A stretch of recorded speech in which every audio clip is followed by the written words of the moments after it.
Okay, so for volume, there's really two formulas that you should have already learned in elementary school that work for rectangular prisms. The first one is a lot more common. Volume equals length times width times height.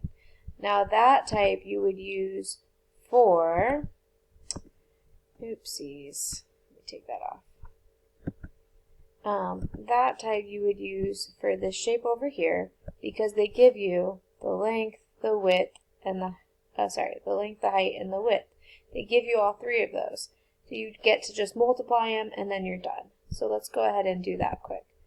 If we're finding the volume of the shape, volume equals length times width times height.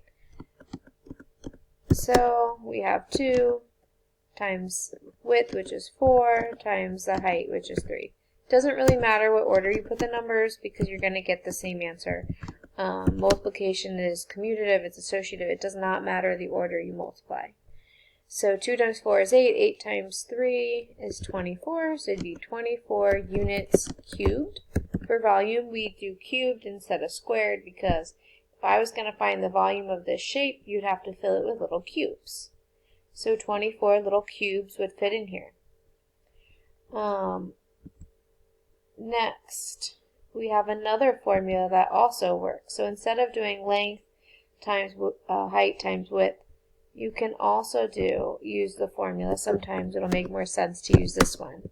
Capital B, H. Now what that means is capital B stands for the area of one of the bases. Now I realize this area that they give us in this question, the 112 inches squared, is the top.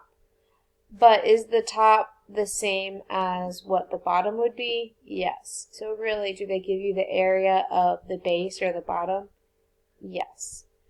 So this formula, it's really the same as the first one. It's just in the second one, the capital B, they've already multiplied the length and width for you. So if we were to take the length here and multiply it by this line here, the width, they're saying they already did that for you and they got 112. Okay? So capital B stands for the area of the base, meaning in this problem they've already done the length times the width for you and they got the area of the base is 112. So now all you'd have to do is take that, multiply it by the height, and you would get your answer. So this formula makes a lot more sense to use here because in this one they gave you the area of the base and the height, where in the first one, they gave you the length, the width, and the height. So basically, whichever they give you, that's the formula you'll use. They're really the same thing, just one has already done a step for you, so it's kind of less work. So let's go ahead and do this one. This time it makes more sense to use a capital BH formula. So volume is equal to 112 times 23. And if you do that accurately, let's see what you're going to get. 112 times 23, you should get 2,576.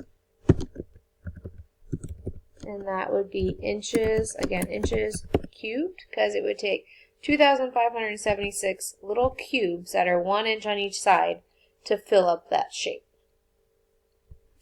So that's the basic two formulas that you should have learned in elementary school and when to use which one.